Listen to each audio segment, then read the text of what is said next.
Super Crack Estrella presenta. Mensaje Ángeles Caídos dice así: estamos viajando en el tiempo hacia nuestro origen. Parece que ya nadie habla de este tema. Se dijo que el tema de los piratas que asaltaban a los barcos en el Golfo de Adén era solo una cortina de humo, para mantener fuera de aquí a la gente, ya que en este lugar habría un portal dimensional abierto desde el año 2000, por donde están entrando ángeles caídos. Ahora tenemos una guerra en Yemen, que es más de lo mismo mantener al mundo lejos de aquí, y cuidado, no quiero decir con esto que la guerra sea farsa, la guerra es muy real, pero los verdaderos motivos de por qué se ha hecho esta guerra es más que seguro este portal dimensional en el Golfo de Adén.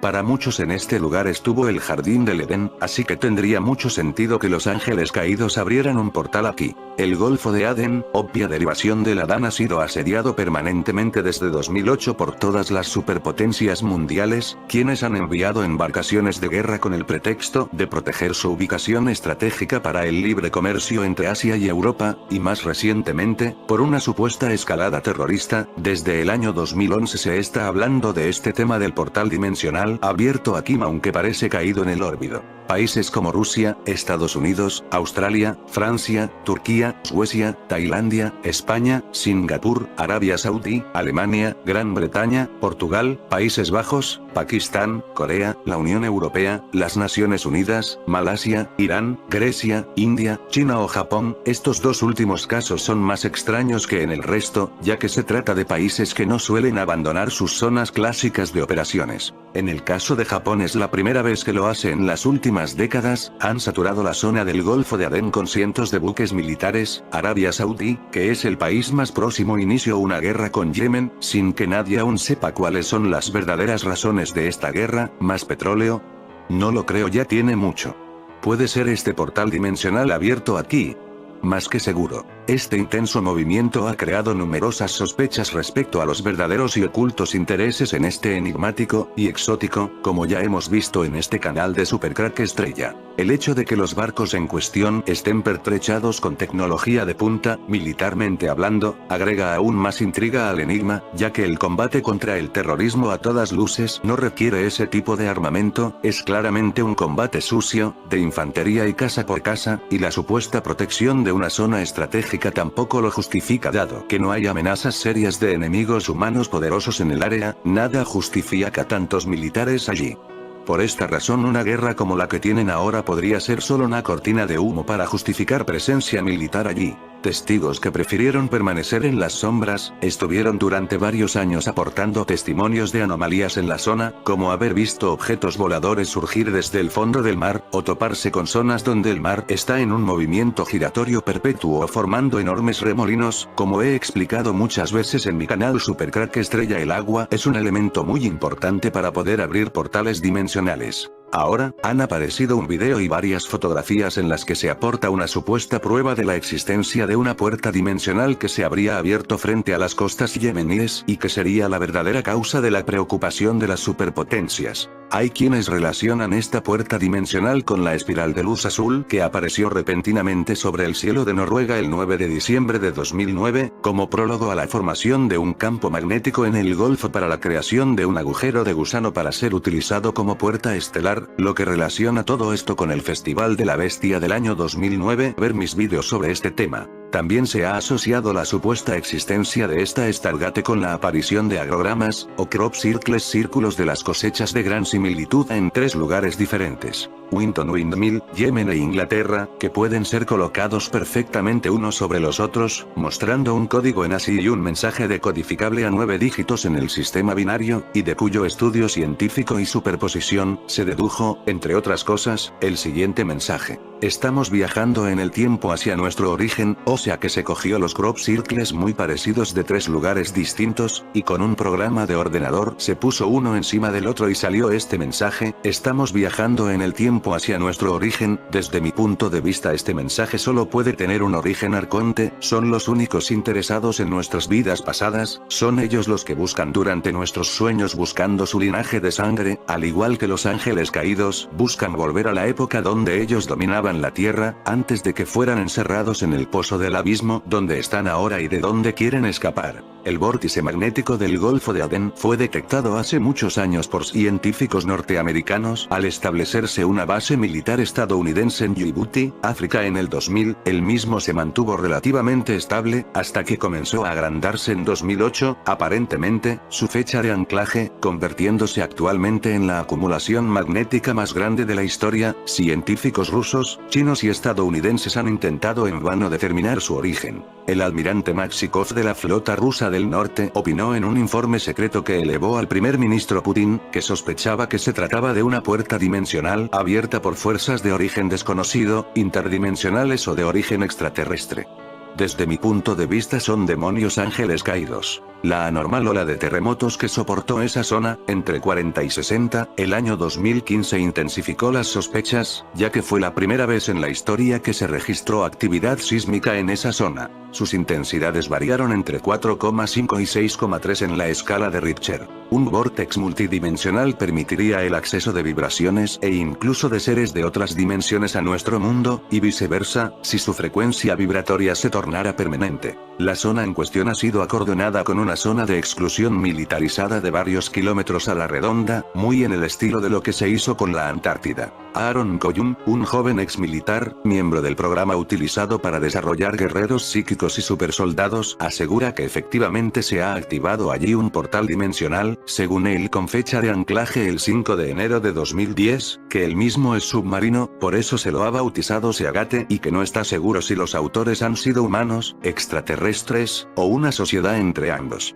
Koyun nació el 6 de septiembre de 1978, tiene actualmente 31 años y sirvió en el ejército de los Estados Unidos durante 10 años, habiéndose desempeñado en la Marina como jefe de máquinas y rescate en operaciones especiales, participando también en la división Toxicomanía, todo esto, mientras secretamente había sido reclutado desde muy joven, según su propio relato, para integrar una división investigadora de fenómenos paranormales, muy al estilo de la división Fringe.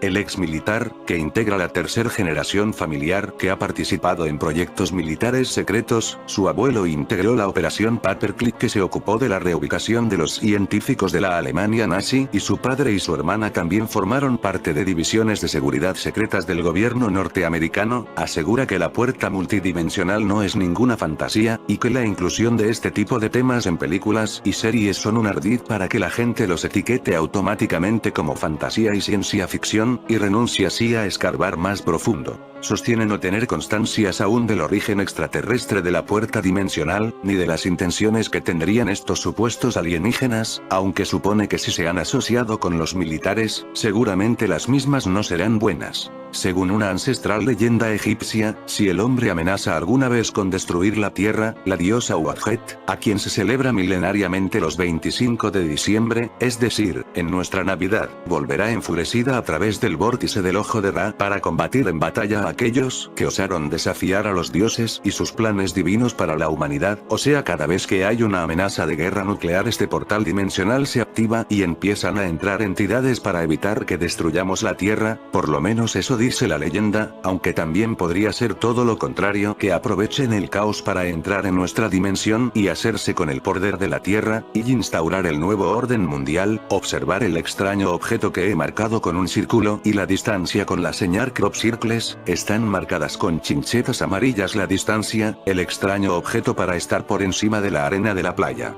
En 2 crop circle en Inglaterra y en pleno desierto del Yemen. Apareció también en el 2000 en Wilton Windmill un desconcertante agrograma que tiene absolutamente desconcertados a los científicos. Este mismo símbolo aparece también en pleno desierto de Yemen, y otro tercero en Inglaterra también, Wiltshire, Valle de Pewsey, curiosamente juntando en esas aguas una poderosísima fuerza naval multinacional en el Golfo de Adén, Yemen, con la excusa de la lucha contra la piratería, a todas luces desproporcionada.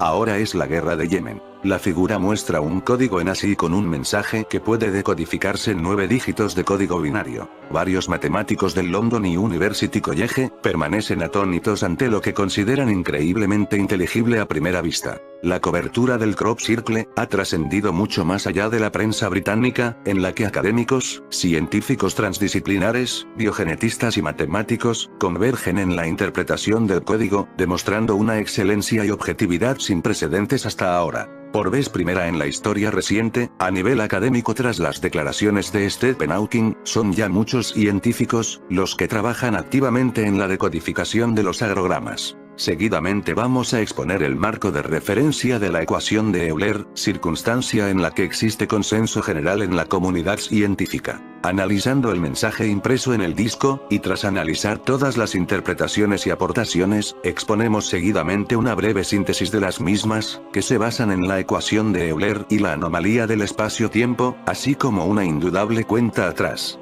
3 de febrero de 2001.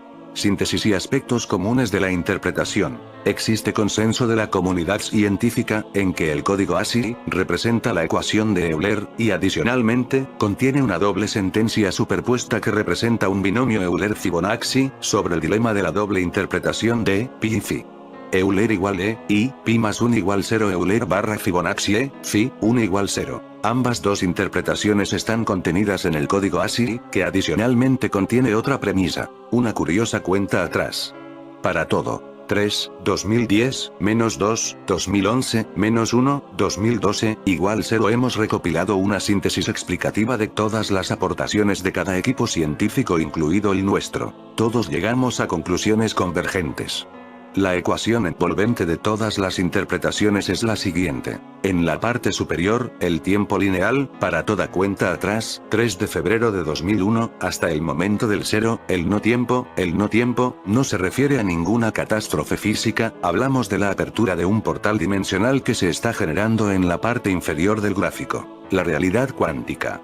Por así decirlo, la realidad lineal que vivimos es un holograma, pero en esa realidad que vivimos, se está operando ya una modificación de nuestro ADN, las cadenas explicativas de ese ADN, están contenidas en el código ASCII, cuando interactuamos con la ecuación de Euler y los segmentos. En concreto, está contenida la relación entre los rayos gamma, los puentes de hidrógeno y las secuencias AD de nuestro ADN. Relación ionogenomática. También está contenida, la relación entre los patrones de armónicos de la radiofrecuencia y nuestro diferencial KG, los paquetes de resonancias Schumann. Todos esos procesos se están operando ya en nuestro ADN, y este ciclo durará 3 años, se completará en este periodo. A este nivel, igualmente, la atmósfera de la Tierra, se está ionizando, está cambiando para poder alcanzar la resonancia necesaria para el punto cero, que está en los 13 hercios, punto en el que se producirá la convergencia para la apertura del agujero de Einstein-Rosen. En ese momento se abrirá completamente un estado de la materia parecido al de los cristales, éter, de forma coherente y armónica con los cambios que se están operando en nuestro ADN. En la parte inferior, vemos, la superposición del binomio Euler-Fibonacci, así como su equivalencia en formulación de planos alternativos u hologramas convergentes y simétricos, tal y como vimos en el estudio hipergeometría. Las realidades alternativas son supersimétricas y los planos pueden superponerse. De hecho, igualmente apreciamos que en ese escenario, hay 3 fases coincidentes temporalmente con eventos de entrada en un horizonte de sucesos de un puente, Einstein-Rosen, un agujero de gusano. De la información contenida en las ecuaciones parece inferirse, que cada posición de los sectores replica exactamente diferentes escenarios que son simétricos entre sí, y que se corresponden con un viaje al pasado. Vamos hacia el origen, o vamos a cambiar de plano. Finalmente, se ve una elección entre diversos planos posibles, diversos escenarios alternativos. En conclusión, en el 2012 pasamos a otra realidad paralela, los que conocemos como efecto Mandela. Es posible que alguno de los experimentos del CERN contactara con los ángeles caídos en otra dimensión. Estos círculos es la forma en la que ellos nos hablan desde la dimensión donde están encerrados. El Golfo de Adén fue el lugar elegido por los ángeles caídos, por ser ese el lugar donde ellos estuvieron al principio de los tiempos. Tal y como ya sabíamos en el Crop Circle de Wilton Windmill de 22 de mayo desconcierta a todos los científicos del mundo y revela la ecuación de Euler y una misteriosa cuenta atrás. Luego, ya sabemos que si el disco 3 es la información actual, el disco 2 contiene la información de 2011 y el disco 1, la información de 2012. Sabemos que las realidades son supersimétricas, y sabemos que estamos viajando en el tiempo hacia el origen. La clave encaja con las 3 estrellas del disco que sostiene las estrellas centrales del cinturón de Orión. Las almas y los corazones vuelan al lugar donde tienen su Orión. Fragmento del libro de los muertos. Nosotros somos ellos. Saquen sus propias conclusiones. Atando cabos. 1. En 2007, científicos americanos y europeos localizaron ciertas anomalías electromagnéticas en el Golfo de Adén. Al mismo tiempo detectan un aumento del fenómeno ovni en la zona. 2. A finales de 2007 las primeras Zodiac piratas atacan barcos pesqueros 3. En 2008 se incrementan los ataques piratas. En este año, los piratas van mejorando el armamento y los barcos. 4. En 2009 se dice que son células de Al-Qaeda que han despertado y están desestabilizando la zona. Peter Leeson propone la locura de privatizar el Golfo de Adén para poner fin al problema de los piratas somalíes. 5. En 2010 se restringe el paso por la zona, solo pueden pasar, muy lejos, algunos barcos petroleros y mercantes, y controlados por los militares. Al parecer, desde el 5 de enero de 2010 está totalmente abierto el vórtice. Es importante señalar que, según el Baltic Exchange Trade Index que muestra la navegación mundial, un 93% de los barcos que pasan por el Golfo de Adén han sido llamados para regresar a sus puertos. 6. ¿Por qué hay una guerra en Yemen y qué papel juegan las potencias internacionales? El conflicto tiene sus raíces en la primavera árabe de 2011, cuando un levantamiento forzó al presidente autoritario del país, Ali Abdullah Saleh, a dejar el poder en manos de su vicepresidente, Abdrabbu Mansour Hadi. Se suponía que la transición política llevaría la estabilidad a Yemen, pero el presidente Hadi enfrentó diferentes problemas, entre ellos los ataques por parte de Al-Qaeda y de un movimiento separatista en el sur, la corrupción, la inseguridad alimentaria y el hecho de que muchos militares seguían siendo leales a Saleh. La calma antes de la guerra. Como un vital puerto del Mar Rojo en Yemen se prepara para la peor de las ofensivas. El movimiento Houthi, que defiende a la minoría chiita Zaidi de Yemen y luchó en varias rebeliones contra Saleh en la década precedente, se aprovechó de la debilidad del nuevo presidente para tomar el control de la norteña provincia de Saada y zonas cercanas. Desilusionados por la transición, muchos yemeníes, sunitas incluidos, apoyaron a los hutíes, y a finales de 2014 y principios de 2015 los rebeldes tomaron Sanaa, la capital, forzando a Hadi a irse al exilio. El conflicto escaló dramáticamente en marzo de 2015, cuando Arabia Saudita y otros 8 países árabes, mayoritariamente sunitas y apoyados por Estados Unidos, Reino Unido y Francia, lanzaron ataques aéreos contra los hutíes con el objetivo declarado de restaurar el gobierno de Hadi. La coalición temía que el éxito de los hutíes diera a Irán, rival regional y país mayoritariamente chiita, un punto de apoyo en Yemen, vecino del sur de Arabia Saudita. Sea como sea, es otro motivo para tener controlado este portal dimensional en el Golfo de Adén. Según Aaron Koyum, los militares están allí por la existencia de un Stargate en el Golfo de Adén. Koyum es un militar implicado en experimentos de alto secreto, víctima de tercera generación del control mental y entrenamiento del Army USA para conseguir Super Soldiers, soldados de fuerza supernormal. Tenéis ejemplo de ello en la película Los hombres que miraban fijamente a las cabras, de George Clooney. Cuando tenía 3 años le tiraron a la piscina, y empezó a ahogarse. Cuando le sacaron, oyó que dijeron, tenemos uno. Muy igual a lo que se dijo sobre Duncan O'Finioan cuando fue testado a una edad muy temprana para ver sus cualidades de percepciones extrasensoriales.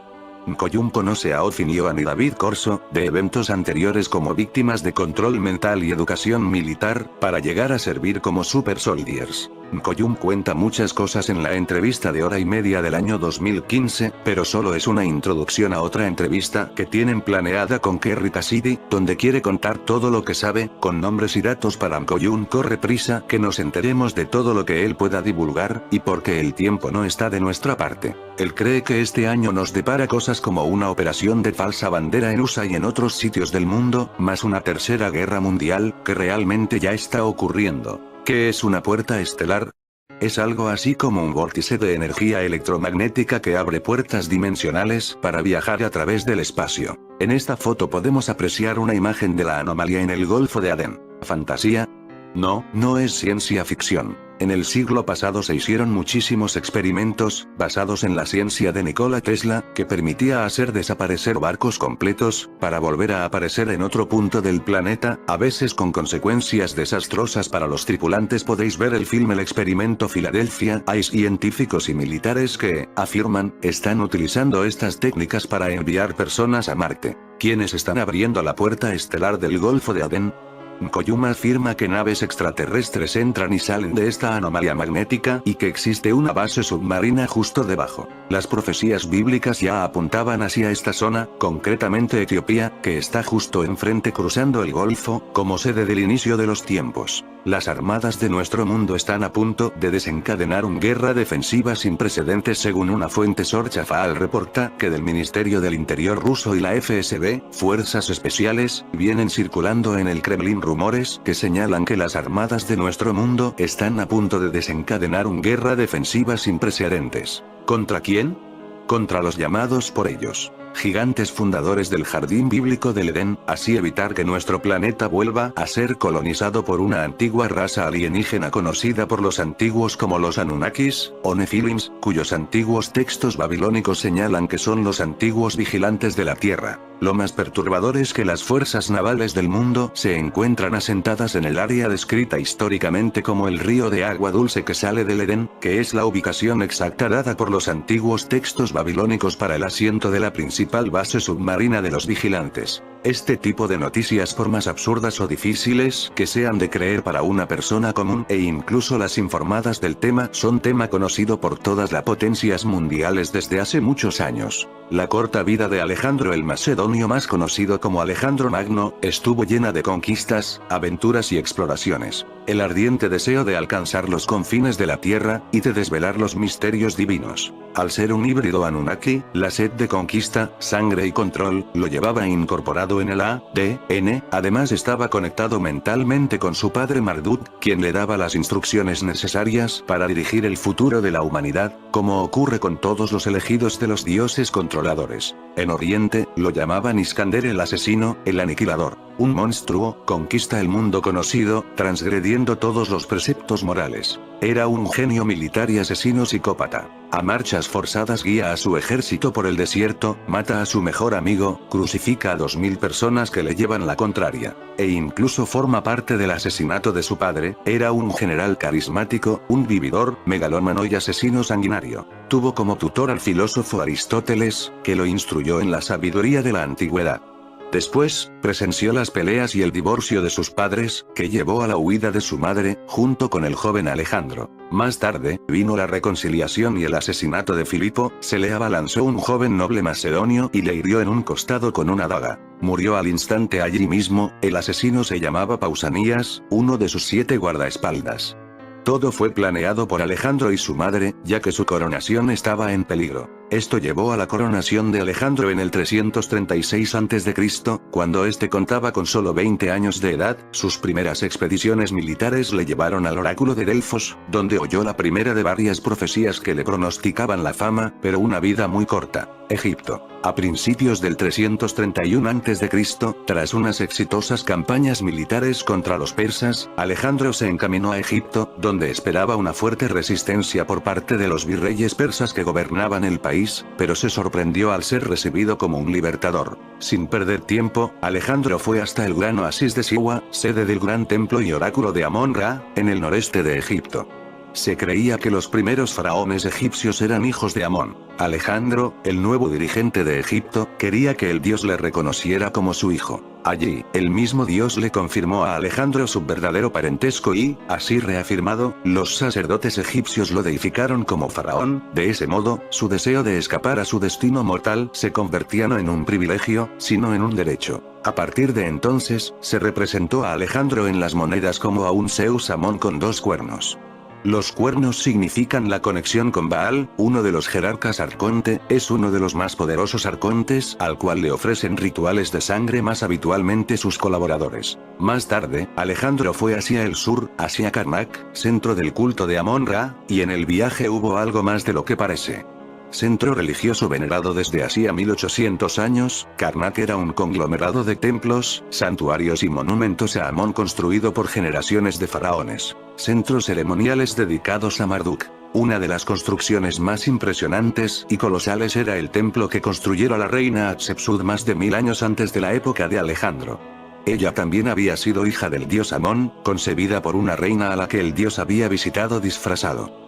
Marduk estaba dejando su estirpe generacional para crear junto con la ayuda de Enlil, el imperio de los híbridos Anunnaki para reinar y controlar a los humanos esclavos hasta el día de hoy. Los relatos sobre las aventuras de Alejandro Magno en busca de la inmortalidad se encuentran en versiones paralelas en muchos idiomas incluidos el latín, el hebreo, el árabe, el persa, el siríaco, el armenio y el etíope, así como al menos 3 versiones en griego. Las diferentes versiones, algunas de las cuales remontan sus orígenes a la Alejandría del siglo II a.C., difieren aquí y allí, pero, en general, sus abrumadoras similitudes indican un origen común. Quizás los escritos originales del historiador griego Calístenes de Olinto, nombrado por Alejandro para que hiciera un registro de sus hazañas. O, como se ha dicho en algunas ocasiones, copias de las cartas de Alejandro a su madre Olimpia y a su maestro Aristóteles. Los genetistas Anunnaki tienen la obsesión por la vida eterna, desean por todos los medios ser inmortales, con la ayuda del oro monoatómico y energía que absorben del alma humana consiguen una pseudo-inmortalidad, pero no es eterna. Algunos descendientes híbridos han recibido como recompensa de sus ancestros Anunnakis, un alargamiento de su vida física, aparte de que portan en el ADN híbrido, un poco más de resistencia física, eso les hace más fuertes y longevos que a los humanos normales. Pero los híbridos de hoy en día no poseen el grado de longevidad de sus antepasados, ya que se han ido mezclando por milenios, por eso buscan emparentarse entre ellos para no romper la cadena pura de sus antepasados Anunnakis. La guerra de Persia comienza con la batalla del río Gránico en la que aniquila a 3000 soldados y vende como esclavos a 2000, demostrando así que nadie puede llevarle la contraria. Los persas están a la defensiva. Tras apoderarse de Turquía, sorprendentemente no va a los puertos de Oriente antes de que sean fortificados, aunque esa fuera la estrategia más lógica. Él va a Gordio, al norte, debido a la leyenda del nudo gordiano, según la cual quien soltara el nudo que Gordias ató como ofrenda a Zeus por su coronamiento como rey de Frigia, conquistaría el mundo y sería rey de Persia y señor de toda Asia. El nudo resultaba ser un nudo complicadísimo que juntaba la lanza y el yugo del carro de Gordias, sus cabos se escondían en el interior dificultando aún más la tarea, pero cuando Alejandro tuvo que enfrentarse al nudo, simplemente lo examinó y en vez de desatarlo cuidadosamente lo cortó directamente. Esta sería la típica resolución de Alejandro: atacar los problemas de raíz, en general blandiendo un arma. Tras su aspecto de niño bueno, existe un hombre sin escrúpulos, así lo demuestran los 30.000 supervivientes que son vendidos como esclavos en Tebas después de la matanza. La brutalidad de Alejandro conmociona a toda Asia, dicha consternación y temor hacen que muchas ciudades se sometan a Alejandro en vez de arrastrar la derrota. Alejandro se considera especial, un semidios, sabe que los dioses le acompañan en la batalla. Masacra a sus adversarios como ejemplo o al resto del mundo. Tras 3 años de contienda, el imperio alejandrino ocupa 625.000 kilómetros cuadrados, y él solo tiene 23 años. Según estos textos, en vez de llevar a sus ejércitos de vuelta hacia el este, hacia el corazón del imperio persa, Alejandro eligió una pequeña escolta y a unos cuantos compañeros y organizó una expedición que se adentró aún más al sur. A sus desconcertados compañeros se les hizo creer que era un viaje de placeres sexuales. Se trataba de Candace, reina de un país al sur de Egipto, el Sudán de hoy. Al revés que en el relato de Salomón y la reina de Saba, en este caso fue el rey el que se trasladó hasta el país de la reina, pues, sin saberlo sus compañeros, lo que Alejandro estaba buscando en realidad no era el amor, sino el secreto de la inmortalidad. Después de una placentera estancia, la reina accedió a revelarle a Alejandro, como regalo de despedida, el secreto de la maravillosa cueva donde se congregan los dioses. Esta cueva es un acceso a una base intraterrena, donde algunos de los genetistas Anunnakis realizan experimentos basados en la inmortalidad. Siguiendo las indicaciones de Candace, Alejandro llegó al lugar sagrado. Entró con unos cuantos soldados, y vio una neblina como iluminada por las estrellas. Y los techos brillaban, como si estuvieran iluminados por las estrellas. Las formas externas de los dioses eran físicamente manifiestas. Una multitud les servía en silencio. La visión de las figuras reclinadas, cuyos ojos emitían rayos de luz, hizo que Alejandro se detuviera por un instante. ¿También eran dioses, o mortales deificados? Entonces, se sobresaltó al escuchar a una de las figuras hablando en voz alta: «Bienvenido, Alejandro. ¿Sabes quién soy?». Y Alejandro contestó: «No, mi señor». La figura dijo: «Soy Sesonchusis, el rey que conquistó el mundo y que se ha unido a la fila de los dioses». Este Sesonchusis no sería otro que el faraón Senusert, también conocido como Sesostris I, quien reinó en el siglo XX a.C. Alejandro no se sorprendió en lo absoluto, como si se hubiera encontrado con la persona que iba buscando. Al parecer, su llegada era esperada, por lo que Alejandro fue invitado a entrar por el creador y regente de todo el universo. El psicópata Enlil entró y vio una neblina con el resplandor del fuego, y, sentado en un trono, el dios al que en cierta ocasión había visto adorar por los hombres en Rocótide, el señor Serapis en la versión griega era el dios Dionisio. No es otro sino el jerarca arconte Baal. Se le representa a Serapis con cuernos y en forma de reptiliano. Alejandro vio entonces la ocasión para sacar el tema de su longevidad. Señor Dios, dijo. ¿Cuántos años viviré? Pero no hubo respuesta del dios. Después, Senusert, cuyo nombre egipcio significaba el de orígenes vivos, intentó consolar a Alejandro, pues el silencio del dios hablaba por sí mismo. Aunque yo mismo me he unido a las filas de los dioses, dijo Senusert, no fui tan afortunado como tú, pues aunque conquisté el mundo y sojuzgué a tantos pueblos, nadie recuerda mi nombre, pero tú tendrás un gran renombre, tendrás un nombre inmortal aún después de muerto, vivirás después de morir, y así, no morirás. Desilusionado, Alejandro dejó las cuevas y prosiguió el viaje que tenía que hacer, buscando el consejo de otros sabios, buscando un escape a su destino mortal, para emular a otros que, antes que él habían conseguido unirse a los dioses inmortales. Estas entidades controladoras solo querían a Alejandro para expandir el control, muerte, guerras y poder en el planeta. Era una marioneta más para ellos y no quisieron darle la inmortalidad física. Alejandro intentó dejar Egipto del mismo modo que lo hizo Moisés, dividiendo las aguas del Mar Rojo y haciendo que sus seguidores cruzaran el mar a pie. Al llegar al mar, Alejandro decidió dividirlo, construyendo en su mitad un muro de plomo fundido, y sus constructores siguieron derramando plomo y materiales fundidos en el agua hasta que la estructura llegó a la superficie. Después, construyó sobre ella una torre y un pilar, sobre el que esculpió su propia figura, con 2 cuernos en la cabeza, en honor al jerarca Baal. Y la inscripción decía: a quien quiera que venga a este lugar y navegue por el mar, háganle saber que yo lo seré.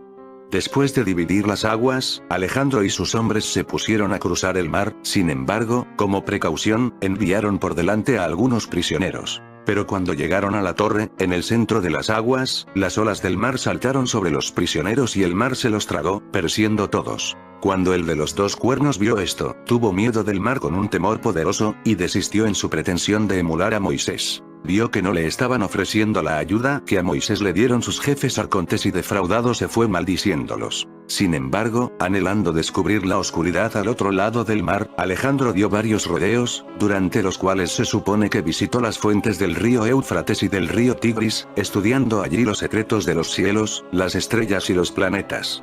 Dejando atrás a sus tropas, Alejandro volvió a la tierra de la oscuridad, llegando a una montaña llamada Musas, en el borde del desierto. Después de varios días de marcha, vio un sendero recto que no tenía pared, que no tenía altura ni tampoco un lugar bajo. Dejó a los pocos compañeros de confianza que le acompañaban y prosiguió solo. Después de viajar durante 12 días y 12 noches, percibió el resplandor de un ángel, pero cuando se acercó, el ángel era un fuego llameante. Alejandro se dio cuenta de que había llegado a la cima de la montaña que rodea el mundo, donde está situado el paraíso, la tierra de los vivos, el sitio donde moran los santos. Allí había un tabernáculo reluciente desde la cual se extendía en dirección al cielo una inmensa escalera, hecha con 2500 losas de oro. Dentro, Alejandro vio figuras de oro, todas de pie en su nicho, un altar de oro y 2 gigantescos candelabros de 18 metros de altura. Sobre un diván cercano, se veía reclinada la figura de un hombre que estaba tapado con un cobertor incrustado de oro y piedras preciosas, y, por encima, trabajados en oro, tenía sarmientos de vid cuyos racimos de uva estaban compuestos con joyas. El hombre no estaba menos desconcertado que Alejandro. ¿Quién eres tú y por qué estás aquí, oh mortal?, le preguntó el hombre. El mismo Dios me ha guiado y me ha dado fortaleza para llegar a este lugar, que es el paraíso, respondió Alejandro. El hombre se identificó como Enoc, el patriarca antediluviano que fue bisabuelo de Noé. En otra versión, Alejandro, tras ser arrastrado a lo alto por una fuerza sobrenatural, habla, no con uno, sino con 2 patriarcas, Enoc y Elías, antes de ser devuelto por un carro de fuego, y luego instó a Alejandro a que volviera con sus amigos. Aquí describen cómo Alejandro fue llevado a una de las naves de los genetistas Anunnakis. Pero Alejandro insistió en buscar respuestas a los misterios del cielo y la tierra, de Dios y los hombres. No curiosees en los misterios de Dios, le advirtió Enoc. Alejandro dijo que se iría, pero solo con la condición de que le concediera algo que ningún hombre hubiera obtenido antes. Accediendo a su deseo, Enoc le dijo: Te diré algo por lo cual puedes vivir y no morir. El de los dos cuernos, dijo. Dilo. Y Enoch le contestó. En la tierra de Arabia, Dios ha establecido la negrura de la sólida oscuridad, en la cual hay oculto un tesoro de su conocimiento, también allí está la fuente de agua a la que llaman el agua de vida, y quien quiera que beba de ella, aunque solo sea un trago, nunca morirá. El ángel le atribuyó otros poderes mágicos a esta agua de vida, tal como el poder de volar por los cielos, igual que vuelan los ángeles. Sin más necesidad de acicates, Alejandro preguntó con ansiedad. ¿En qué parte de la tierra está situada esta fuente de agua? Pregunta a aquellos hombres que son herederos del conocimiento de estas cosas, fue la enigmática contestación de Enoch. Luego, este le dio a Alejandro un racimo de uvas para que alimentara a sus tropas. De vuelta con sus compañeros, Alejandro les contó su aventura y le dio a cada uno una uva. Pero a medida que las arrancaba del racimo, otras crecían en su lugar. Y así, con un racimo, dio de comer a todos sus soldados y a los animales. Enoch le estaba hablando del portal interdimensional del Golfo de Adén. En ese portal se encontraría con los guardianes que le darían el agua de vida. Al tomar este líquido, te activa todo el ADN y además de darte cierta inmortalidad momentánea, te activa los poderes latentes en el mismo. Alejandro, al ser un híbrido Anunnaki, tendrá más facilidad en adquirirlos. Más tarde, Alejandro se puso a hacer preguntas a todos los eruditos que pudo encontrar. Preguntaba a los sabios. ¿Has leído alguna vez en tus libros que Dios tuviera un lugar en el que el conocimiento está oculto, y donde se encuentra una fuente a la que llaman fuente de la vida? Las versiones griegas le hacen ir a los confines de la tierra en busca del sabio indicado, las versiones etíopes sugieren que el sabio estaba allí mismo, entre sus tropas. Su nombre era Matún, y conocía los escritos antiguos. El lugar, dijo, se halla cerca del sol cuando sale por el lado derecho. Poco mejor informado con tales acertijos, Alejandro se puso en manos de su guía, y juntos entraron en el lugar de oscuridad. Tras un prolongado viaje, Alejandro se sintió cansado y le dijo a Matún que se adelantara y buscara el sendero correcto. Para ayudarle a ver en la oscuridad, Alejandro le dio una piedra que había llevado Adán del paraíso cuando lo abandonó, y que le había sido entregada a Alejandro por un antiguo rey que estaba viviendo entre los dioses. La piedra era más pesada que cualquier otra sustancia en la tierra. Matún, aunque intentando no desviarse del sendero, acabó perdiéndose. Entonces, sacó la piedra mágica y, al ponerla en el suelo, empezó a emitir luz. Gracias a la luz, Matún vio un manantial. No se había dado cuenta aún que había ido a parar a la fuente de la vida. Como estaba sumamente hambriento, sacó un pez seco que llevaba, para lavarlo en el agua y prepararlo para cocinar. Pero, tan pronto como el pez tocó el agua, se alejó nadando. Cuando Matún vio esto, se quitó la ropa y se metió en el agua detrás del pez, y se encontró con que estaba vivo en el agua. Al darse cuenta de que aquel era el manantial del agua de vida, Matún se lavó en las aguas y bebió de ellas. Cuando salió del manantial, ya no tenía hambre ni preocupación alguna, pues se había convertido en el Kidr, el imperecedero, el que sería joven para siempre. Al volver al campamento, no dijo nada de su descubrimiento a Alejandro. Después, Alejandro mismo reanudó su exploración, buscando a tientas el camino correcto en la oscuridad. De pronto vio la piedra que Matún se había dejado, brillando en la oscuridad. Entonces tenía dos ojos, que lanzaban rayos de luz. Al darse cuenta de que había encontrado el sendero correcto, Alejandro se apresuró por él, llegando a un lugar incrustado de zafiros, esmeraldas y jacintos que brillaba, a pesar de que allí no se veía ni sol, ni luna, ni estrellas. El camino estaba bloqueado por dos pájaros con rasgos de hombre. Estos dos híbridos eran los guardianes del portal interdimensional. Retrocede. Le ordenó uno de ellos a Alejandro, pues la tierra que pisas pertenece solo a Dios. Retrocede, oh desdichado, pues en la tierra de los bienaventurados no puedes poner el pie. La voz le reconvino por sus desmesuradas ambiciones y le profetizaba que, en vez de conseguir una vida eterna, no tardaría en morir. Aterrorizado, Alejandro volvió con sus compañeros y sus tropas, renunciando a la búsqueda. Pero antes de abandonar el lugar, se llevaron como recuerdo tierra y piedras. En la versión griega del pseudo Calístenes, era Andreas, el cocinero de Alejandro, el que llevaba el pez seco para lavarlo en una fuente cuyas aguas centelleaban con relámpagos. Cuando el pez tocó el agua, recobró la vida y se le escurrió de las manos al cocinero. Este, al darse cuenta de lo que había encontrado, bebió de las aguas y cogió un poco en un cuenco de plata, pero no le habló a nadie de su descubrimiento. Después de varios días de marcha, salieron de la tierra de la noche eterna y, cuando alcanzaron la luz, vieron que la tierra y las piedras que habían recogido, eran en realidad perlas, piedras preciosas y pepitas de oro. Fue entonces cuando el cocinero le contó a Alejandro lo del pez que había recobrado la vida, pero siguió manteniendo como secreto el hecho de que él también había bebido de aquellas aguas y que había conservado un poco para sí. Alejandro se puso furioso y lo golpeó, desterrándolo después del campamento, pero el cocinero no quería irse solo, pues se había enamorado de una hija de Alejandro. Así que le reveló su secreto a ella y le dio a beber de las aguas. Cuando Alejandro se enteró, también la desterró. Te has convertido en un ser divino al hacerte inmortal, por tanto no puedes vivir entre los hombres. Ve a vivir en la tierra de los bienaventurados. Y en cuanto al cocinero, lo arrojó al mar, con una piedra atada al cuello. Pero, en vez de ahogarse, el cocinero se convirtió en el demonio marino Andrentic. Pese a todo, Alejandro no pudo escapar a su destino, muriendo a los 33 años de edad, en Babilonia, abandonado por los embaucadores dioses el 13 de junio del 323 a.C., 10, según algunos autores, Alejandro murió en el palacio de Nabucodonosor II de Babilonia, el psicópata que deseaba apoderarse de la mesa de Salomón, destruyó Jerusalén y apresó a Daniel el profeta. Se dice que posiblemente fuera una extraña enfermedad la que acabó con su vida, pero también se sospecha de que fue envenenado por alguien cercano a él. Me topé con el enigma de los círculos de las cosechas casi por casualidad, buceando por internet en los años 90. Aquellos enormes diseños eran demasiado complejos. Con el tiempo, descubrí que los enigmáticos dibujos aparecían de madrugada en el 99% de los casos. ¿Quién podía realizarlos en plena noche con tal perfección, más teniendo en cuenta que no se encontraban huellas en los campos y que los tallos estaban perfectamente doblados?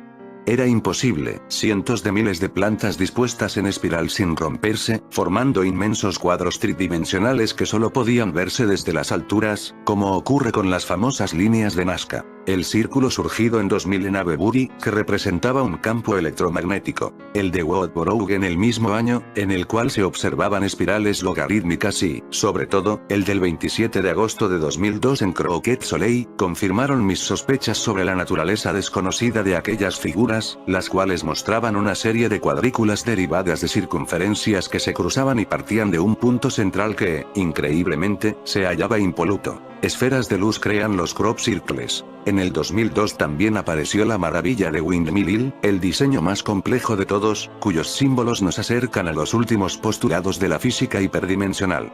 Tenía que viajar a Inglaterra para ver con mis propios ojos esos dibujos y tratar de descubrir cómo se forman. Fueron el ingeniero de computación Winston Ketch, el abogado e investigador privado Gary King y su pareja Paula Presde Jones, de la Universidad de Cardiff, los que tuvieron una brillante idea aquella noche del 6 al 7 de julio de 2007, pertrechados con una cámara de visión nocturna, modelo JVSD 700 con una película de alta sensibilidad a la luz BX 2100, decidieron llevar a cabo una noche de observación en la montaña de Knappil, un lugar rodeado de cultivos de trigo. Colocaron sus equipos enfocando el campo de Astfield, famoso en aquellos parajes por haber sido el lienzo donde se habían formado numerosas figuras en años anteriores por las mismas fechas, y se mantuvieron alerta. A las 3 horas y 13 minutos de la madrugada la cámara registró una misteriosa interferencia, los investigadores comprobaron el cableado, la fuente de alimentación y la batería. Todo estaba en perfecto funcionamiento, pero las interferencias continuaban. Sus aparatos electrónicos, teléfonos móviles y luces también se vieron afectados por algo que no conseguían ver. A las 3:20 horas todo volvió a la normalidad, pero al enfocar de nuevo con la cámara hacia Astfield, comprobaron que había surgido uno de los misteriosos círculos. No se veía demasiado bien su forma, pero era inmenso. Posteriormente se comprobó que medía 307 metros de largo, había aparecido de la nada en menos de 7 minutos, sin intermediación de seres humanos, sin relámpagos, corrientes de aire o equipos militares. Comenzaron a realizar las primeras fotografías a las 3:50 horas, y a las 4:36 decidieron poner sus pies en el diseño. Se encontraron con un ambiente sobrecargado de electricidad estática y los embargó una sensación que los investigadores denominan campana de irrealidad o de aislamiento, tan común en los casos de encuentros cercanos con ovnis. Desde luego, no es el único caso de esta clase registrado por los investigadores. El 26 de julio de 1987, Colin Andrews, ingeniero electrónico y estudioso del enigma de los círculos, Patrick Delgado, ingeniero que trabajó para la NASA en el proyecto para la estabilización de la estación espacial en la órbita terrestre, y la fotógrafa Busty Taylor llegaron a unos 500 metros de una formación doble que acababa de aparecer aquella misma noche en ese campo, cuando pudieron observar un extraño fenómeno lumínico. Dos esferas de luz sobrevolaron el trigal a toda velocidad, como si estuvieran comprobando su obra. Así se forman estos círculos que abren portales. En fin, amigos de Supercrack Estrella, si el video te gustó, pulgar arriba. Supercrack Estrella presenta hacia el Festival de la Bestia del 2037. Vamos a traer al presente un caso sin duda fascinante y que nos dejó a todos sumamente desconcertados. Hablamos de la espiral de Noruega, un fenómeno ocurrido en 2009 y del cual se sigue especulando en este 2019. Esto ocurrió durante el Festival de la Bestia. El Festival de la Bestia tiene un año de duración, pero en el último día de este siniestro festival tiene la cumbre con la presencia del mismo Satanás. Este atraviesa un portal dimensional, ante la mirada alegre de toda la élite satánica que contempla el espectáculo feliz. En ese último día Satanás marcará las directrices para los próximos 28 años, donde él volverá a atravesar este portal una vez más. Luego empieza las grandes rituales satánicos, donde se abre un portal espejo donde la élite puede contemplar lo que hay al otro lado, el denominado Antimundo, el lugar donde toda la élite satánica mundial sueña con poder ir alguna vez, pues allí tendrán por fin la inmortalidad prometida por Satanás, el ángel caído. El fin de la era material, el fin del sufrimiento, el fin del mundo terrenal al que tanto odian, o sea el nuestro, pero el festival que se celebra cada 28 años en algún país que reúna las condiciones, empieza con la gran orgía de sangre que consiste en más de 666 sacrificios. Durante ese año acude poco a poco al país elegido toda la élite de satánicos, lo hacen de forma camuflada, en concierto o eventos en ese país. En el caso del año 2009, fue Noruega el país que organizó el festival. Durante ese año tienen que realizar pruebas los futuros presidentes de los distintos partes del mundo, o los futuros famosos artistas. Estos no son aún conocidos, pero en los próximos años serán parte importante de los acontecimientos que estarán por ocurrir durante 28 años a partir del 2009. En estas pruebas tienen que demostrar que estarán a la altura de su amo y señor Satán. Estas personas serán conocidas en los próximos años, serán los iniciados, y marcarán tanto en la política como próximos 28 años. Ellos tendrán el honor de atravesar la Vía Muerta, una estación de tren solitaria y abandonada, con vías de tren que parecen no conducir a ninguna parte, pero que en realidad conduce a un complejo subterráneo. En el último día del festival pudimos ver esa famosa espiral de Noruega. Dentro de 28 años la volveremos a ver en otro país que sea el elegido para el festival. La élite desea que sea en Rusia, porque eso querrá decir que Rusia fue derrotada. En el último día de la bestia en la Tierra, Satanás concede el honor de atravesar el portal con él hacia el antimundo, algún satánico y Illuminati terrenal. Alguien que en vida fue una persona importante en la Tierra, del ámbito político o del espectáculo, pero antes tendrá que morir en nuestro mundo de materia, así como lo hacían los faraones egipcios. Es un requisito previo para poder atravesar el velo de Osiris. Una gran alfombra roja recorre el pasillo por donde camina Satanás y la persona elegida para atravesar el portal al antimundo. Al fondo está el portal, se puede ver como una luz azulada. Dentro de la gran oscuridad del sitio, todos los asistentes a la ceremonia aplauden con rabia, mientras Satanás y la persona muy influyente caminan de la mano hacia el portal. Algunos de los asistentes lloran de emoción, pues la persona que marcha hacia el antimundo era muy querido por esta élite satánica. Él se vuelve y saluda con la mano, lanza un último beso al aire, mientras Satanás promete alcanzar la inmortalidad para estos que él llama hijos suyos. Si no es en esta vida, será en la otra. En vuestra reencarnación yo mandaré a mi legión de arcontes y os buscarán en vuestros sueños hasta encontraros y realizar estos votos de alcanzar la inmortalidad, si no en la tierra, en el antimundo, para ello seguir trabajando con las nuevas tecnologías. Finalmente atraviesa el portal para volver dentro de 28 años, al próximo Festival de la Bestia del 2037.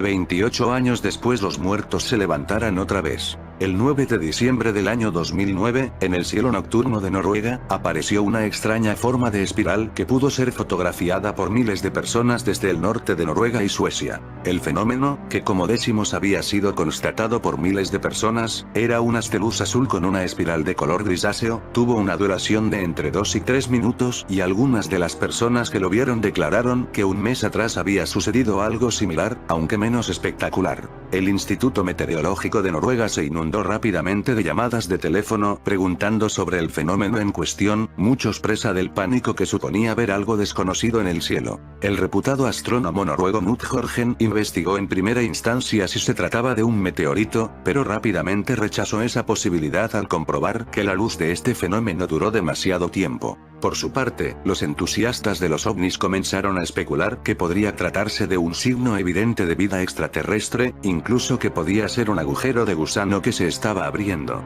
La explicación oficial. El Ministerio de Defensa de Rusia tuvo que compadecer oficialmente aclarando que una prueba de misiles Bulava había fracasado con anterioridad. Las dos primeras etapas del misil funcionaron con normalidad, pero hubo un fallo técnico en la última.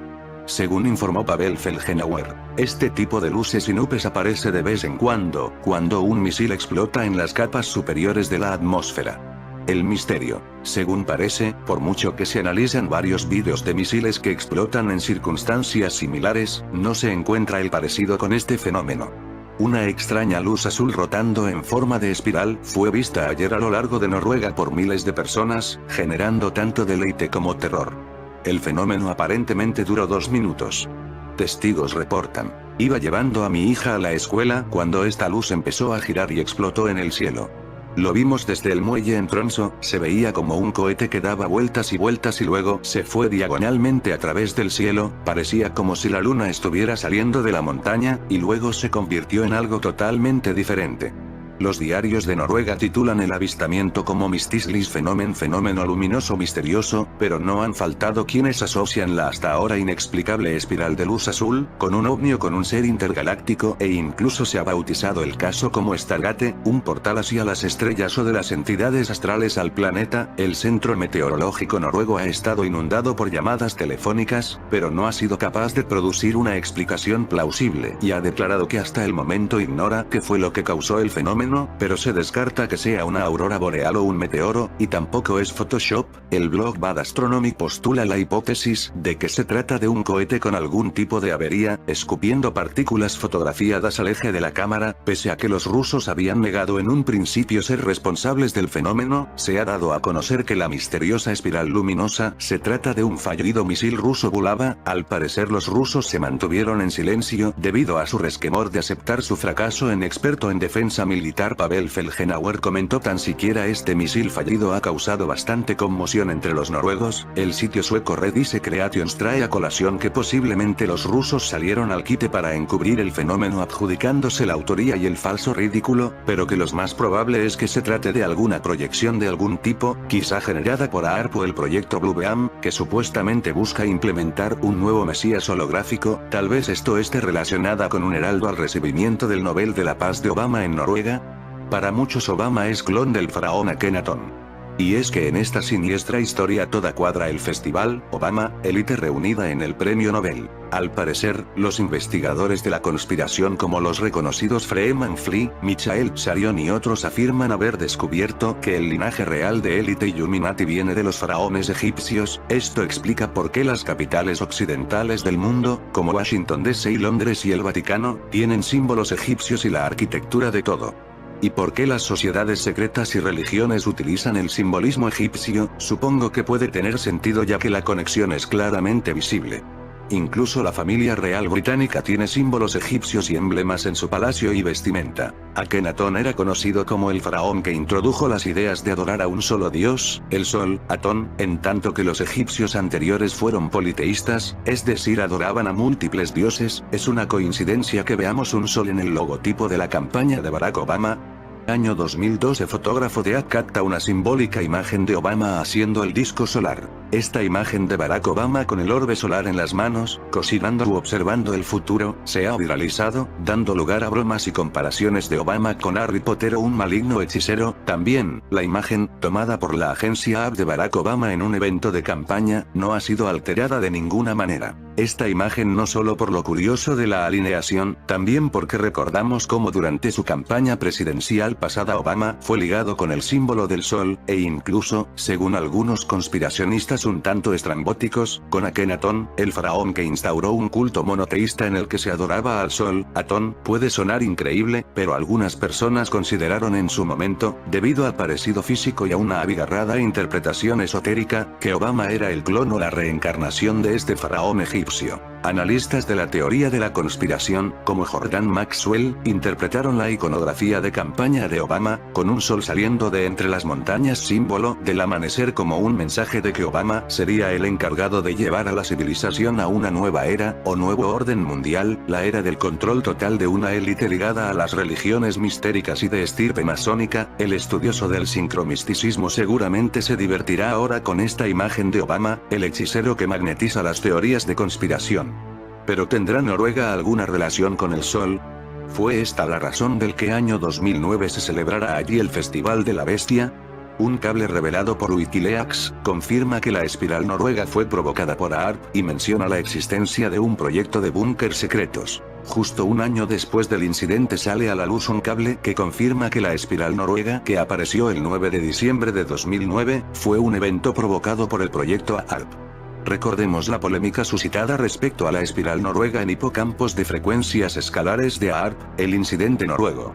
Hipocampo de terafrecuencia de AARP, o simple proyección holográfica de satélites. En el análisis realizado, afirmábamos textualmente que uno de los presuntos fines del proyecto BlueBeam es el uso de imágenes electromagnéticas avanzadas, como el producido por AARP, y expuso la luz espiral de Noruega como un dispositivo psicológico de masas acondicionado con la ayuda de la aplicación de un orden global corporativo para el nuevo mundo. Si este análisis es correcto, la luz de Noruega puede haber sido un efecto inducido de AARP para simular como trascendente un aura alrededor del discurso del Nobel de Estados Unidos, presidente de Barack Obama, de aceptación del premio en Oslo el día siguiente, 10 de noviembre. El investigador Richard Hoagland señalaba igualmente que justo en la cima de Tromsø donde la luz espiral apareció, es de alta tecnología noruega pues procede de la granja de antenas de AARP, la instalación de Eiskarramfjordmoen, específicamente diseñada para emitir haces de microondas de alta energía en el espacio, así también la creación de hipocampos de torsión tectónica con efectos en la Tierra, plasma altamente electrificado en las capas superiores de la atmósfera, denosfera. La instalación está oficialmente apoyada por Noruega, Suecia, Finlandia, Japón, China, el Reino Unido y Alemania. Pues bien, con fecha de 9 de diciembre de 2010, por fin sale el primer cable de Wikileaks que implica científicamente la trama de la ARP-Gate, relativa a la espiral de Noruega. En dicho cable se confirma fehacientemente por conducto público que efectivamente, se trató de un hipocampo de frecuencias escalares de AARP. En el cable, puede leerse claramente en el asunto. El cable fue originado por la Embajada de Oslo, que era consciente del evento con fecha de 9 de diciembre de 2009. Claramente, se indica que la señal anómala, la espiral fue limitada a un área de 175 kilómetros, y fue producida por AARP. Pero lo verdaderamente preocupante del cable, es el apartado 2. Post Recommends Activation of 2012 Project Alice Bunker for POTUS /EDF. ¿A qué se refiere con eso? En enero de 2008, salió a la luz una polémica carta de un político noruego. En ella, este político aseguraba con indignación, la activación de un plan consistente en un sistema elitista de búnkers en Noruega al que había tenido acceso. Este plan se activaría en 2012, pero luego el plazo se amplió 20 años más. Respecto a las instalaciones correspondientes a dicho plan, entre la documentación presentada por este, se encuentra el plano de las instalaciones. Tras las polémicas declaraciones, hubo una serie de confirmaciones independientes. Confirmaciones independientes. Reproducimos texto original procedente del proyecto Camelot. Muchas amistades y corresponsales en Noruega y Suecia que han estado al corriente, han aportado intrigantes detalles. Para muchos de ellos, esta información no fue nueva y confirmó lo que habían conocido de otras fuentes. Recibimos confirmación específica de 2 científicos y una fuente, ex trabajador de inteligencia, de que estas instalaciones existen, y que Suecia y Suiza también tienen instalaciones para acoger a su población entera clandestinamente si fuera necesario. Un número ha pedido ser puesto en contacto con el político que nos escribió. Un corresponsal confirmó una gran cantidad de detalles.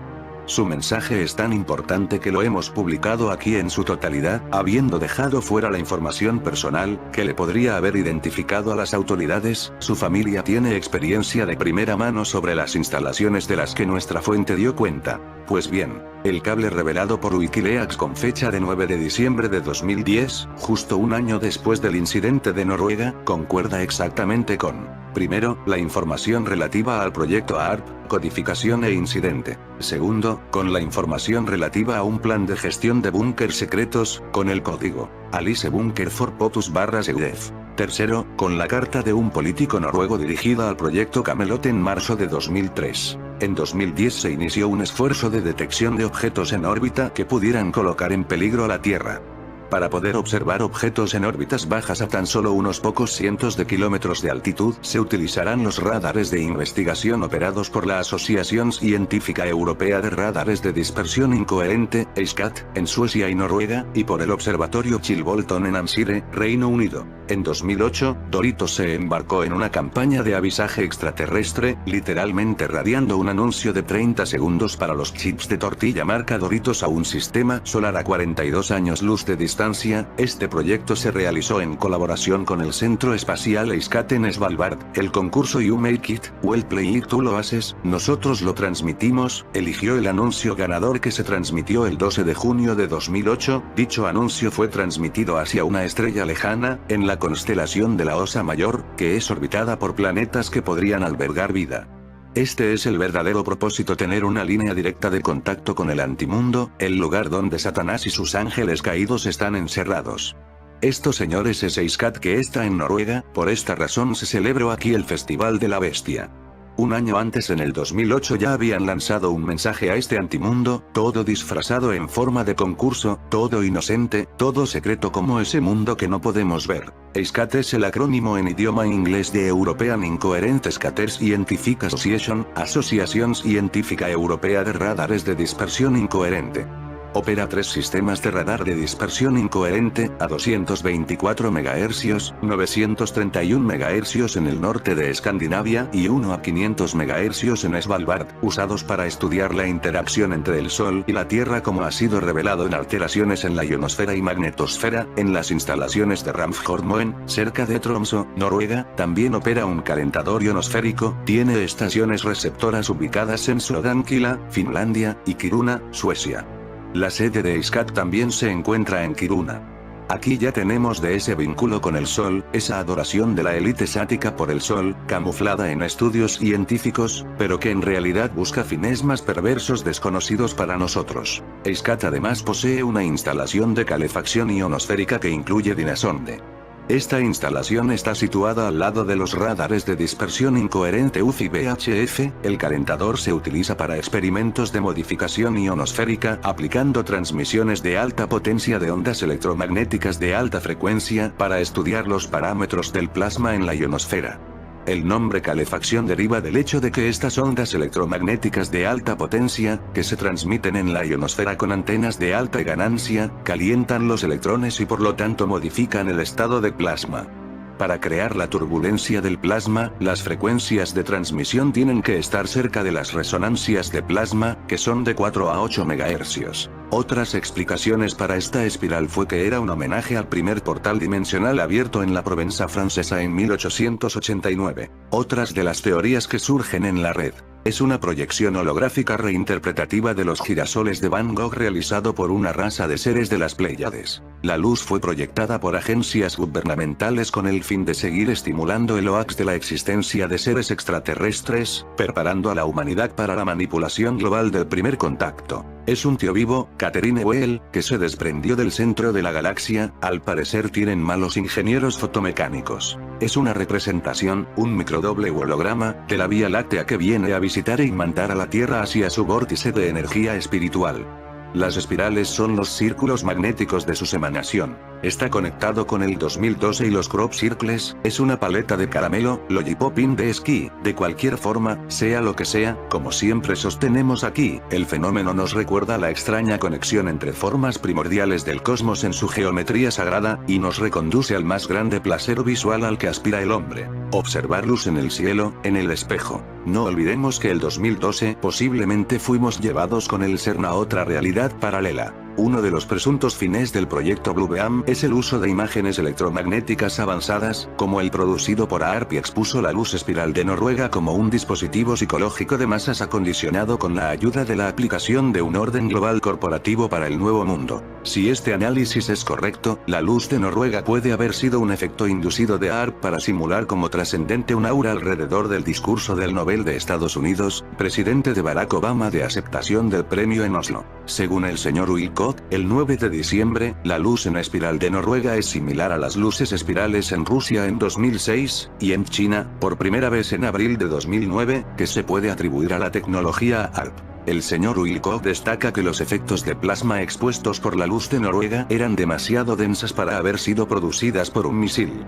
Reitera que AARP es probablemente la causa de las luces en espiral. El investigador Richard Hoagland señala que justo en la cima de Tromsø donde la luz espiral apareció, es de alta tecnología noruega, pues procede de la granja de antenas de AARP, la instalación de Eiskarramfjordmoen específicamente diseñada para emitir haces de microondas de alta energía en el espacio, así también la creación de hipocampos de torsión tectónica con efectos en la Tierra. Plasma altamente electrificado en las capas superiores de la atmósfera, ionosfera. La instalación está oficialmente apoyada por Noruega, Suecia, Finlandia, Japón, China, el Reino Unido y Alemania. Aunque el señor Hoagland en su análisis detalla que la luz de Noruega puede haber sido una advertencia al presidente Barack Obama por los controladores de AARP, el escenario más probable es que el señor Obama ahora trabaja en colaboración con los controladores de AARP. AARP es un sistema de armas exóticas que forma parte de la militarización del espacio, con un sistema de interferometría de ondas escalares, hipocampos escalares de frecuencias, una tecnología descubierta por el científico Nikola Tesla en el 1900, ultraondas de baja frecuencia son objetivo en un punto de intersección, hipocampos, momento en el que interactúan de un modo muy singular, concentrando en un punto, el pleno ilimitado de energía que rodea el planeta, y la militarización de esta energía escalar. En concreto, AARP tiene tres armas principales componentes del sistema. Componente espacial. AARP militarizado sobre la ionosfera de la Tierra. AARP de aire, con componentes de consolidación basado en chemtrails. AARP usa como reflector de la frecuencia de tierra y de la base espacial, y algo semejante a un sistema binario de armas contra la población humana. Con base en tierra de componente. Las estaciones de tierra AARP Energía AARP, Alaska, Groenlandia, Noruega, Australia. AARP tiene numerosas aplicaciones reportadas como un sofisticado sistema de armas. SDI, Iniciativa de Defensa Estratégica, por armas de radiofrecuencia. La guerra de medio ambiente, el tiempo y la guerra de terremotos. Sistema de batalla espacial. Sistema de defensa de misiles. Energía escalar para la guerra contra la Tierra y objetivos de la población, incluyendo las ciudades, polígonos industriales, edificios, poblaciones e individuos. Armas electromagnéticas ELF, hipocampos de frecuencias, con el acoso y la manipulación del estado de ánimo de las poblaciones objetivo y los individuos. Biológicas y armas binarias contra la población, con trazas químicas de componentes metálicos. Las imágenes SIOPS electromagnéticas integradas con el proyecto Blue Manga. Hologramas de proyección. AARP es un programa basado en armas de destrucción masiva.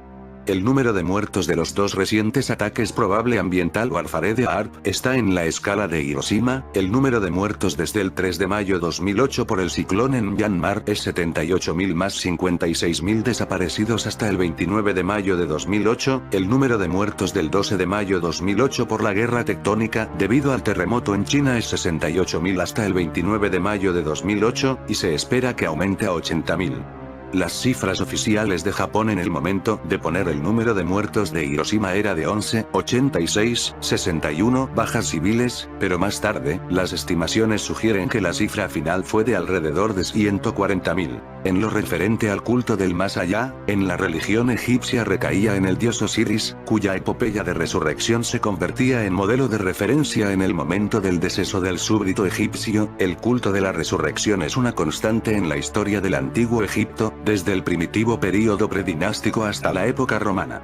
Con diferentes desarrollos, las prácticas mortuorias crearon textos tan elaborados como el libro del Amduat, los rituales de embalsamamiento, la arquitectura de las necrópolis, etc. No se sabe todavía cómo Ajenatón, como reformador religioso, reemplazó o modificó este culto del más allá, a pesar de que en la ciudad de Ajetatón hay restos de tumbas con relieves y pinturas murales, en dichas tumbas no hay ninguna referencia al culto osiríaco. Y es que esto de la inmortalidad atormenta a esta élite sámica. La tumba KB-55 fue descubierta el 6 de enero de 1907 en el Valle de los Reyes por Edward Ayrton, durante una expedición promovida por Theodore Davies. Se pensó que era un lugar de entierros múltiples, ya que en un primer momento se identificó como la morada de la momia de la reina madre Til, quien fue posteriormente localizada en la tumba KB-35. Los restos encontrados, en muchos casos destrozados, hacen muy difícil su interpretación. Las puertas tienen los cartuchos de Tutankamón, el sarcófago encontrado porta el nombre de la favorita real Quilla, el altar roto contiene los jeroglíficos de Til y existen ladrillos mágicos con el nombre de Ajenatón. Una de las hipótesis es que el lugar habría funcionado como un lugar de entierros múltiples en distintos momentos dentro del lapso que fue desde finales del reinado de Ajenatón hasta el de Ay. Horemheb y sus sucesores destruyeron sistemáticamente todo lo relacionado con Ajenatón y su familia, incluyendo lo referente a Tutankamón y Ay, para aparentar continuidad con Amenhotep III, por lo que no queda constancia de su enterramiento, aunque se estima que fue sepultado en la tumba real de Amarna. Tras descubrir la tumba KB-55 con un santuario en su interior dedicado a la reina Til, se realizaron diversos estudios de la momia allí enterrada, que arrojaron los siguientes resultados. La momia corresponde a un varón de unos 35 años. Es del mismo grupo sanguíneo que Tutankamón, supuesto hijo del faraón. Tiene el cráneo proporcionalmente más grande que el cuerpo, guardando cierto parecido con las estatuas esculpidas durante el reinado de Ajetatón. Mientras que algunos historiadores estiman que la momia pertenece a Ajenatón, basándose tanto en que el sarcófago contiene los jeroglíficos del nombre y los atributos de realeza, Uraeus, borrados, como en la existencia de los ladrillos mágicos que portan el nombre de Ajenatón. Otros estudiosos adjudican la momia al sucesor Semenejkara, basándose en recientes estudios forenses que dan al personaje momificado una edad de deceso cercana a los 20 años, dato que excluye terminantemente a Ajenatón, aunque son muchos también los que dicen que efectivamente esta era la tumba de Ajenatón de la que se pudo extraer el ADN cuando esta tecnología ya estuvo disponible hacia el final de los años 90 y de esta manera empezar a resucitar a parte de la élite de Egipto. En fin amigos de Supercrack Estrella, si el video te gustó pulgar arriba.